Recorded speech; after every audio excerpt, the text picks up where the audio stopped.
things. Right. On the other hand, there are benefits from crypto, and we recognize that innovation in the payment system can be a healthy thing. We would like to come out eventually with recommendations that will create a regulatory environment. On Thursday, the head of Russia's Energy Committee announced that the country is considering accepting Bitcoin as payment for oil and gas exports. This is yet another win for Bitcoin and the crypto market at large, and a reminder to other governments that the cryptocurrency market is here to stay. So other countries, especially first world countries like the United States, are coming to realize that they either get in or get left behind forever. In a recent interview with CNBC, U.S. Treasury Secretary Janet Yellen discusses her views on the crypto market and how the U.S. government may come in to make it a safer space for American investors. Despite her earlier criticisms of the crypto ecosystem, Yellen states that it has grown leaps and bounds and plays a significant role in the investment decisions of many Americans. She also states that the crypto market has been beneficial to Americans, and the government recognizes that innovations in the payment system can be a healthy thing. With such a high-ranking government official saying these things about the crypto market, it is safe to say that cryptocurrencies and other digital assets have a secure future in the United States. Here is the Treasury Secretary talking about her views about the crypto space and the reasons for the earlier skepticism. But before that, remember to smash that like button and subscribe to the channel for more videos like this. Enjoy. Well, crypto is obviously grown by leaps and bounds, and it's now playing a significant role, not really so much in transactions, right, but in investment decisions of lots of Americans. And the president just issued a couple of weeks ago an executive order tasking us and other agencies with thinking about the regulation of crypto. I mean, you're less skeptical about it than in previous. I mean, we've been talking about it together for a long time now, and I think you've had a skepticism about crypto technology. I have a little bit of skepticism because there are, I think, valid concerns around it. Some have to do with financial stability, consumer investor protection, use for illicit transactions and other things. Right. On the other hand, there are benefits from crypto, and we recognize that innovation in the payment system can be a healthy thing. We would like to come out eventually with recommendations that will create a regulatory environment in which healthy innovation can. And then finally, cyber. It's the one thing that everybody's worried about, especially given what's happening in Russia right now. Yes. Is there an industry or industries that you're particularly concerned about? Well, we are worried about the energy sector and have also focused, especially in this building, on the financial sector.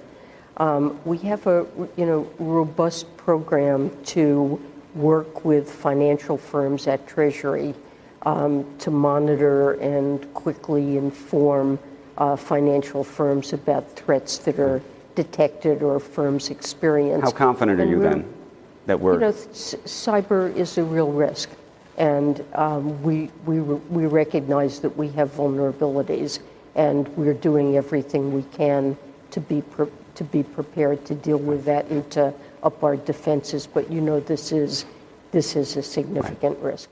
Since Russia's invasion of Ukraine and the following sanctions, the issue of a severe global energy deficit has been repeated in many discussions and interviews.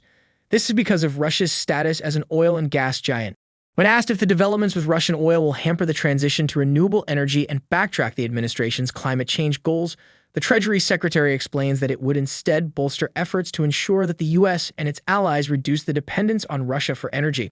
The climate goals are very important, and there's no change in that. If anything, seeing what's happening because of our dependence on global markets for oil and to some extent natural gas just emphasizes the importance of making the transition that will shield us from events in Russia, global developments that can negatively impact oil markets. We really want to move and see the need, all of us, the United States and our allies, to move quickly to renewables that will give us a safer and more independent energy picture. But clearly in the short term, that's not going to work, and clearly there's going to be an effort to push for more fossil fuels. Jamie Dimon, JP Morgan CEO, telling the administration that they need to create a Marshall Plan around fossil fuels and energy. What do you think of that? Well, I don't really want to get into what happened in a private meeting, but I certainly agree that we are looking very carefully at the global energy situation. We have banned Russian oil imports from the United States, but our dependence isn't very high. We recognize how important Russian oil and natural gas imports are for our European partners, and they recognize and we recognize how important it is to reduce that dependence to the maximum extent possible in the short run, which goes to this morning's announcement by President Biden about our enhanced cooperation on LNG. But it's not possible to completely eliminate that dependence. The war in Ukraine is a major geopolitical event that is changing the operational dynamics in many sectors. For instance, since the invasion, we have seen varying degrees of investor behavior, with investors trying to decide how best to position themselves. There is also a high probability that it will change how people invest in fossil fuels, commodities like wheat and precious metals. But most importantly, many countries will have to re-examine their dependence on other countries and how they can reduce such dependence without harming their economies. I don't think that the ESG movement and the emphasis on climate change is creating the problems that we have. If anything, the problem is that we haven't moved as rapidly as we should have. Europe and the United States would be less exposed to the pressures that this conflict is putting on our energy markets if we had greater reliance on renewables. So that remains firmly appropriate as medium and longer term goal. But in the short run, our ability to punish Russia for really the horrific acts that they're committing in Ukraine, and to degrade their power and influence in the world economy, it would be greater if there were less dependence on Russian oil. But in the immediate term, for substitutes. One of the things that's happening in the United States, for example, is the SEC just put out a notice about proposals around climate disclosure. Yes. Do you think some of those policies shift in terms of either timing or otherwise as a result of what we're seeing right now? So I was heartened to see the SEC proposal. It's something that the Financial Stability Oversight Council has focused on, our partners around the world and the investing community really want information that can guide their investments. You see increasing number of American investors, including banks, that have commitments to net zero by 2050, and they need the kind of information that's consistent and transparent to let them make investment decisions. Those goals haven't changed.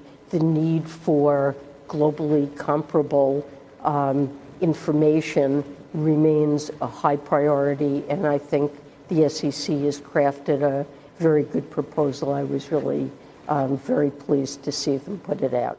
Here is Janet Yellen, the United States Secretary of the Treasury and former chair of the Treasury Reserve, talking about crypto being a healthy innovation in the payment system. Her takes on the space reflect that the U.S. government recognizes crypto not just as an investment tool, but as an innovation that could revolutionize the global payment system.